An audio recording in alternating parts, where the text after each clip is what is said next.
I'm Frank, and I learned about my father's death the same way I learned I'd been erased from his life, through a smug phone call from my sister-in-law. Your father passed last night, Lisa said, her voice dripping with false sympathy. The funeral's Saturday. What? Dad was getting better. The doctor said, well, they were wrong. Anyway, David's already at the house sorting through paperwork. My stomach dropped. What paperwork? The estate, Frank. Your father's will, properties, accounts, everything. Lisa, I'm his son too. I should be there. She laughed. Actually laughed. Oh, Frank, don't worry about any of that. Your father left the house, the business, and all his accounts to David. He knew David could handle the responsibility. My hands started shaking. That's impossible. Dad always said he'd split everything between us equally. Plans change, Frank. Your father realized David was the more stable choice. You know, with your history of job hopping and that tiny apartment, he'll be fine. He's used to going without, she said to someone in the background, then laughed again. That's what your father always said about you. I want to see the will. You'll get a copy, eventually. The lawyer's handling it, Margaret Chen. Look, your father made his choices. He wanted his legacy protected, and David's the one who can do that. You've always been the simpler brother. Less complicated needs. I visited Dad 3 times a week. I was there every hospital appointment, and that was very sweet. But David handled the important things, the financial decisions, the business operations. Your father appreciated your visits, but he needed someone who could actually manage his affairs. David's already changed the locks. It's his house now. You can come to the funeral. Bring a dish if you want. Something simple. She hung up before I could respond. I immediately called my brother. David, what the hell did Lisa just tell me? Frank, hey, I'm sorry you had to find out this way. Find out what way? That I've been cut out of Dad's will? Dad made his decision, Frank. He wanted everything to go to me. Dad would never do that. We talked about this 100 times. He wanted both of us taken care of. People change their minds. He said you were doing fine on your own, that you didn't need help. When did he say that? When I was sitting by his hospital bed last week, he told me he loved us both equally. Frank, I don't want to fight about this. Then tell me the truth. When did Dad supposedly change his will? Silence. David? 6 months ago. Lisa helped him contact Margaret Chen because he wasn't happy with old Henderson. 6 months ago? Dad was on heavy medication 6 months ago. He was barely coherent. The lawyer said he was lucid when he signed. I want to see the will. Today. You'll get a copy after probate. David, this is wrong and you know it. I'm sorry you feel that way. I have to go. There's a lot to handle right now. He hung up too. I sat in my apartment, my tiny apartment that apparently proved I deserved nothing, and stared at my phone. My father and I had built that business together. I'd worked there every summer since I was 14. We'd planned for me to eventually buy in as a partner, and now Lisa was laughing about me going without. I opened my laptop and Googled Margaret Chen estate lawyer. Her office was downtown. I called immediately. Chen Law Offices. Hi, I need to speak with Margaret Chen about my father's estate. James Morrison. He just passed away. I'm so sorry for your loss. Miss Chen is with a client, but I can take your information. I'm Frank Morrison, James's son. The receptionist's tone changed instantly. Oh, Mr. Morrison. Yes, Miss Chen left instructions that if you called, she needed to speak with you personally. Can you hold? 2 minutes later, a woman's voice came on. Mr. Morrison, this is Margaret Chen. I'm very glad you called. I just found out about my father's will. I need to see it. I was hoping you'd say that. Can you come to my office today? There are some things we need to discuss in person. What things? Things I can't discuss over the phone. Can you be here in an hour? I arrived in 45 minutes. Margaret Chen was in her 50s, with sharp eyes behind designer glasses. She closed her office door and gestured to a chair. Mr. Morrison, how much do you know about your father's will? Just that I've apparently been cut out entirely. She opened a file. Your father came to see me 7 months ago. Your sister-in-law made the appointment and sat in on the entire consultation. Your father seemed confused, disoriented. He kept asking where he was and why he needed a new lawyer. My chest tightened. He had a stroke 8 months ago. He was on medication that affected his memory. I suspected as much. Mr. Morrison, I refused to draft that will. What? Your father couldn't answer basic questions about his assets. He didn't remember he had 2 sons at first. When I asked about you, Lisa said, and I quote, Frank's fine. He's used to going without. Your father just nodded. So he didn't change his will. Not with me. I told Lisa I couldn't ethically proceed. She became very angry and said she'd find another lawyer, but she used my business card to reference me. I suspect she found someone less scrupulous, someone who would overlook your father's mental state for the right price. Can you help me? I can do better than that. I documented everything from that meeting. My notes, my assessment of your father's mental capacity, and Lisa's exact words. I also have security footage of the consultation. It's standard practice, and I'm willing to testify that your father was not mentally competent to change his will that day. I felt something release in my chest. What do I do? First, get a copy of the will they're claiming is valid. Second, we file a contest based on mental incapacity and undue influence. Third, we get your father's medical records. And fourth, we expose whoever helped Lisa commit fraud. Do you think David knows? That's for you to determine. But I've seen cases like this. Usually there's one mastermind and one person who's willfully ignorant. I called my Aunt Barbara, Dad's sister, from Margaret's office. Frank! Oh, honey, I'm so sorry about your father. Aunt Barbara, did you know about the will? What will?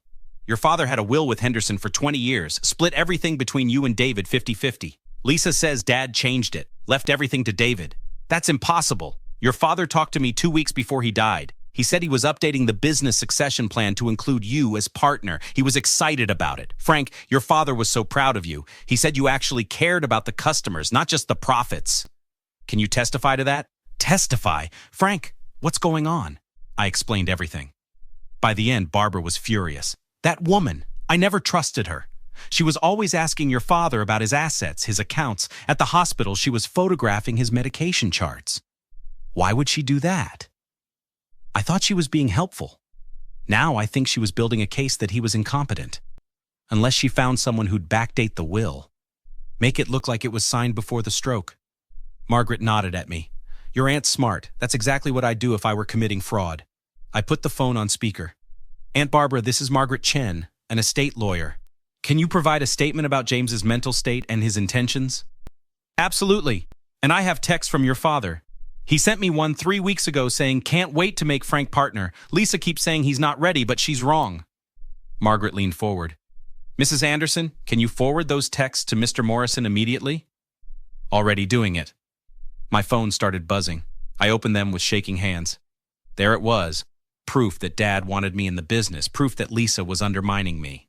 There's more, Barbara said. Your father's best friend, Tom Chen, my husband, Margaret. He plays golf with James every Sunday. Did play. He called me yesterday, very upset. He said James told him 3 months ago that he'd never cut Frank out. That both his boys were getting equal shares. Margaret was typing rapidly. I need to speak with Tom. Can you arrange that? He's probably at the house right now helping with funeral arrangements. Wait, I said. Tom's at the house with David and Lisa? Yes, why? Call him. Tell him to look for the will. The real one. Dad kept it in his office safe. Margaret grabbed my arm. Mr. Morrison, if they haven't destroyed it yet, that document is your smoking gun. But if Tom goes looking, they'll know we're on to them. So what do? We make them think you've given up. You go to that funeral, you act defeated, and you let them think they've won. Meanwhile, your aunt gets that will, and I prepare a lawsuit that will blow their fraud wide open. I took a deep breath. Okay, let's do it. The funeral was Saturday. Lisa spotted me immediately. Frank, you came. How sweet. I know this is hard for you. I'm sure Dad knew what he was doing. Oh, good. You're being mature. David was worried you'd make a scene. I hope there are no hard feelings. Your father loved you. He just knew David was better equipped. I understand, she beamed. See, this is why your father always said you were the easy one. He'll be fine. He's used to going without. I smiled through the rage. David approached cautiously. Hey, Frank, about the will. It's fine. I just want to say goodbye to Dad. At the casket, Tom Chen appeared beside me. Frank, your aunt called. I found the will. You did? It's in Henderson's office. Your father gave him a copy, and there's more. I found the forged will at the house. The signature's wrong. Wrong how? Your father broke his right wrist 7 months ago, signed everything left-handed for 3 months. Shaky, barely legible. The signature on the new will? Perfect right-handed signature. They forged it. I took photos. Found emails between Lisa and Richard Shaw, a state lawyer, very questionable ethics. Sent everything to your aunt. Lisa's voice rang out. Everyone, thank you for coming. James was so proud of David. He always said David had the business sense, the responsibility. That's why James made sure everything would go to him. Tom whispered. She's making sure everyone believes the narrative. Let her. She's about to have a very bad week. After the funeral, Margaret spread documents across her conference table. Here's what we have. The legitimate will from Henderson, leaving everything 50-50. Medical records showing cognitive impairment. The forged will with the impossible signature. Security footage. texts from your father, and bank records showing Lisa paid Shaw $50,000. How did you get bank records? I have friends who don't like fraud. Shaw's under investigation for 3 similar cases. Barbara shook her head. That woman. She's looking at serious prison time, Margaret said. Tomorrow, I'm filing the contest. The court will freeze all assets. Let's see how David reacts. Monday at 11:30, David called. Frank, what the hell did you do? I just got papers from court. You're contesting Dad's will? Come to Margaret Chen's office. 2 o'clock. Bring Lisa. I'm not going anywhere. David, if you had nothing to do with the fraud, you need to get here now. Silence. What fraud? 2 o'clock. David walked in alone. Where's Lisa? I asked. She said this was a waste of time. Frank, what's going on? Margaret stood. Mr. Morrison, I need to ask direct questions. Do you want a lawyer? Why would I need a lawyer? Because your wife may have committed multiple felonies. David collapsed into a chair. What? I pushed the forged will across. Look at Dad's signature. That's not how he signed after his wrist surgery. I didn't notice. Did you know Lisa paid an estate lawyer $50,000? What? No, she said Margaret handled it. I refused due to mental incapacity, Margaret said. Your wife found Richard Shaw currently under investigation for forging documents. Margaret laid out bank records, emails, photos.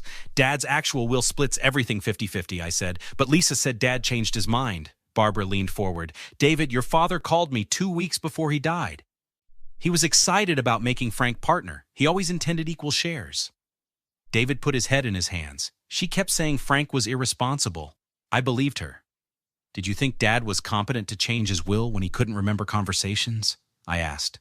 David looked up, tears streaming. I didn't think about it. Lisa handled everything. Frank, I swear I didn't know. Tom spoke up. I believe him. You were at work. You didn't see what she was doing. Margaret nodded. David, you can stand with your wife and face charges or cooperate with the investigation. What investigation? I'm turning this over to the DA today. Lisa will be charged with fraud, forgery, and elder abuse. 15 years in prison and full restitution. Elder abuse? She manipulated a cognitively impaired man to steal from his estate. I need to talk to Lisa. She may try to involve you as a co-conspirator. She's my wife. She's a criminal who used you to steal your brother's inheritance. David looked at me. Frank, did you really visit Dad 3 times a week? Every Monday, Wednesday, Friday, we'd watch game shows. He said I had integrity. 2 days before he died, he said he loved both of us the same. David started crying. I'm so sorry. I should have protected you. David, did you ever hear Dad say I was fine going without? Or was it always Lisa? He thought for a long moment. It was always Lisa. Detective Martinez arrived. He examined the documents. This is solid. David, are you willing to testify against your wife? David wiped his eyes. Will Frank get what Dad wanted him to have? If the original will is validated, yes. Then yes, I'll testify. 2 hours later, officers arrested Lisa. Tom called. Frank, she tried to blame David. When they said David was cooperating, she lost it, started screaming she'd done this for him, admitted everything, said your father was weak and pathetic. The officers recorded it all. Margaret smiled. She made our case airtight. 3 days later, Judge Patterson spoke. Mrs. Morrison, you forged a legal document and manipulated a vulnerable elderly man. This court finds clear evidence of fraud, undue influence, and elder abuse. The original will is validated. You are ordered to pay full restitution plus court costs. I'm recommending the maximum sentence. Lisa turned to David. David, tell them I did this for us. David looked at her with pity. You did this for yourself, Lisa. After the hearing, David approached. Frank, I'm so sorry. I should have been a better brother. You were manipulated. I was weak. I let her poison me against you. Can you forgive me? David, you testified. You helped put this right. That means something. But that trust is broken. I understand. We're partners now. Can you work with me professionally? Yes. And Frank, you should be CEO. You cared about Dad's vision. Let's talk after everything settles. Margaret touched my shoulder. You handled that well. I don't want vengeance. I want what Dad wanted. Your father would be proud. Barbara hugged me. He really would, honey. 6 weeks later, Lisa was sentenced to 12 years for fraud, forgery, and elder abuse. She has to repay everything plus damages. Shaw lost his law license. David and I run the business together. It's awkward sometimes, but we're working on it. He handles finances, I handle operations. I moved into Dad's house. Sometimes I walk through his office and remember our conversations about the future. Lisa tried to apologize through her lawyer, offering remorse in exchange for supporting her parole in 10 years. I sent back one word, no. She manipulated a dying man, tried to destroy my relationship with my brother, and stole my inheritance while laughing that I was used to going without. Well, I'm not going without anymore. I have my father's legacy, my share of the business, and the satisfaction of knowing justice was served the right way, through lawyers, courts, and the truth. Have you ever had someone try to steal what was rightfully yours while making you feel like you didn't deserve it anyway? What would you have done in my situation? Like and subscribe for more stories about people who refused to be victims and fought back the right way.